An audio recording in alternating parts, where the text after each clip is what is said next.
my name is Gianna, and this is my presentation for Human Sexuality Project 1 called Male and Female, Masculine and Feminine. I will be going over some pros and cons about being male, female, and transgender. I will also talk about the characteristics of each of these pros and cons, whether it's biological, physical, or socially categorized. I will then go into an analysis regarding any patterns I've noticed, discuss whether gender differences appear innate, socially constructed, or both.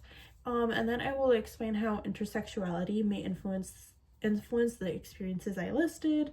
And then finally, I'll do a little reflection on what I've learned. I am going to start off with the pros and cons of being a female. So some pros of being a female are being allowed to express emotion, which is socially categorized. The ability to have children, which is biological, having a lifelong expectancy, also being biological, and having the freedom to take care of themselves. This is social and physical. What I mean by taking care of themselves is that females are always pressured to always look good, take care of themselves by doing hair and skin routines, going to the doctor if they need medical help, and compared to a male, which I'll get onto later on, is not as socially accepted.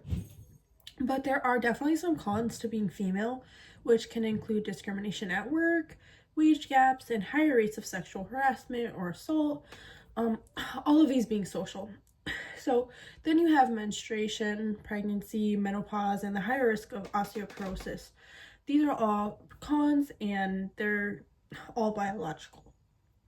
There are beauty standards for women, and this is social and physically categorized.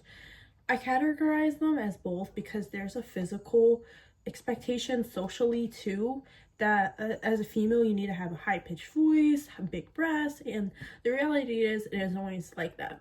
So then lastly, there is a social expectation that females should work, care for their family, and provide for the house. So those are kind of the cons that I came up with being a female. Alright, so now we're going to go into males with the pros and cons. So we'll start off with the pros. The pros, males are more strength and have more strength and more muscle mass. They tend to have higher earnings, more leadership roles, and they're allowed to have casual sexual intercourse, and that's more accepted. And all of these are social. We'll go to the cons. So with males, you're more pressured to hide your emotions, not tell how you're feeling, because it's kind of like shameful to talk about how you feel. Not being able to have self-care, like going to the doctor when needed because it's seen as weak to go and take care of yourself, or having a skin routine. So that is social. And then there's dangerous jobs, which is also social. It's like they need to kind of put themselves in riskier situations to make themselves seem more masculine, and that's more of a social thing to seem rather than woman.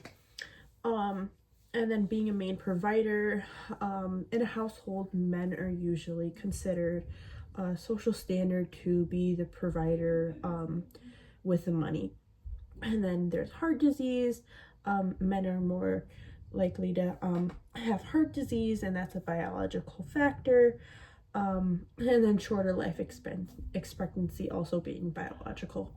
Now with females, the textbook makes it really clear, while biology explains a lot of the differences, many disadvantages are more on the social side. Whereas for males, the textbook explains that traditional masculinity does have privileges, but also has a lot of hidden like disadvantages, including like costs and so forth. Now we are going to move on. We are going to move on the transgender pros and cons. So we'll start off with the pros. Pros is genuinely being your true gender expression, and this is social and physical, changing your appearance, and being socially accepted within how you present yourself. Now with that, I mean, it is a great thing to truly be your authentic self, which is a huge pro. And then growing legal protections, which is also social, LGBTQ community support. You really have this big loving community that is so supportive of you despite all of the negative people out there that don't agree with being your authentic self. There's also transitional care, which is a biological and kind of a physical thing, because you are being transgender. You do have to, if you would like, you can change certain areas of your body, which is definitely a pro. Some cons of being a transgender individual is some discrimination. Not some, more like a lot. And there is a lot of discrimination because a lot of people don't agree. There's limitations in healthcare also, unfortunately. So that's a social and biological kind of thing. Mental health stress. I would say this is a big one. This is a big disadvantage because of how much hate, which right there's a lot of violence and hate, which can most definitely affect your mental health as a transgender individual. Now, with that, there's a lot of rejection that comes with being a transgender. It can be with your family, your parents, your friends, anyone, because it is a big kind of area on people's beliefs. And then ID issues. So I know that there are a lot of ID issues and changing it, whether people have a lot of disagreements, whether it's female, male, like, so that is also a big con. Now, with transgender pros and cons, there is a lot of social aspects. Now in the textbook, like, it is also very stressed that these disadvantages are mostly socially categorized, and it really shows how strong culture is forming an inequality within, globally. So my first participant was a 21-year-old male, and my second participant was a 22-year-old female. I started first by asking them what are the pros and cons of being a female. The first participant mentioned the emotional support, that being social, and the ability to have children being biological. He then went on to say that the cons of being female is harassment and beauty standards that are also social, and explained periods are a con, which is biological. My second participant said having a strong friendships and the ability to have children were pros, and that being a social and biological area. Her cons were that they need to always prove that they're good enough to fight for their spot, and that was social. Another one of her cons were the periods, pregnancy, postpartum, and menopause, which is all biological. When it came to males, my first participant said that strength, which is physical, and respect were the pros of being a male, and the respect being social. The cons that he said were that the constant pressure to be successful and not being able to express emotion being social. Then the second participant said that the pros to being a male are leadership, being allowed to have casual sex without backlash, and more freedom, and which were all social. The cons were having to provide for the family, and like the first participant not being allowed to express emotion, which are both social.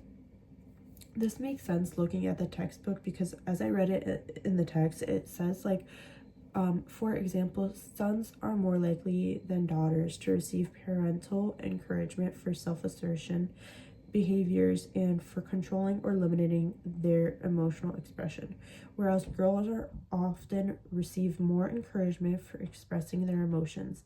And that was from the textbook Chaplin 2015.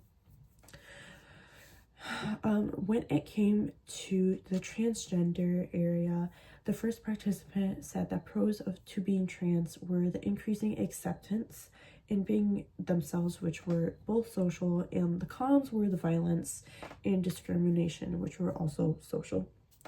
The second participant said that the pros were them being themselves and having support. The cons were negative effects on mental health and the rejection that they received from their families, all in which were social. So when I was combining my list with my participants list, I categorized each of them between biological, physical, and social. So biology includes things like childbearing, periods, life expectancy. Physical referred to as muscle mass and health risks. Socially constructed things included like wage gaps, harassment, beauty standards, provider stress, and transgender discrimination and violence. The textbook Our Sexuality by Crooks, Barr, and Woodman emphasized that while sex is biological, gender is constructed, and our results really lined up with what the textbook teaches. So I did see some patterns also. For females, most of the pros were biological and social, but then the cons were mostly social. For males, the pros were often social and some physical, while the disadvantages were mostly social. For the transgender individuals, nearly all the pros and cons were social. And the textbook does state that this separation of sex and gender helps us like see how culture, not just biology, creates this inequality. When I compare all the lists, I found that some genders differences are clearly innate, like females being able to have children and males having more muscle mass and lifespan differences. These are biological and physical, but the majority of the differences were socially constructed, such as wage gaps, beauty standards, and emotional restrictions for men, and the discrimination against transgenders. Based on the results, gender differences are both innate and social, but are heavily influenced by the culture that we are in today. Intersectionality shows that gender does not only exist, it intersects with race, class, and sexuality to double on that like inequality that we have. Women of color face racism and sexism. Transgender individuals in poverty face more healthcare limitations by not being able to go and take care of themselves. And I know according to the textbook, this layer inequality cannot be understood by just looking at gender itself.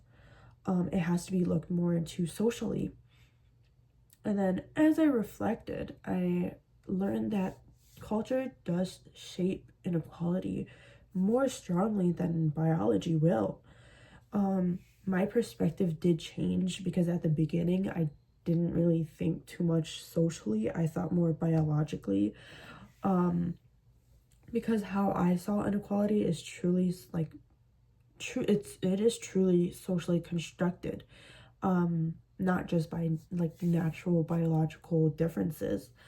And then I was really surprised actually on the overlap there was between my answers and my participants lists, along with like the gender individuals facing a lot of disadvantages, which I did know about, but I didn't expect it as much as there was.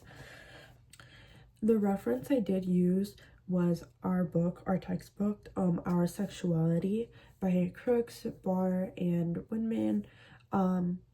and this was the only textbook that I used. Thank you.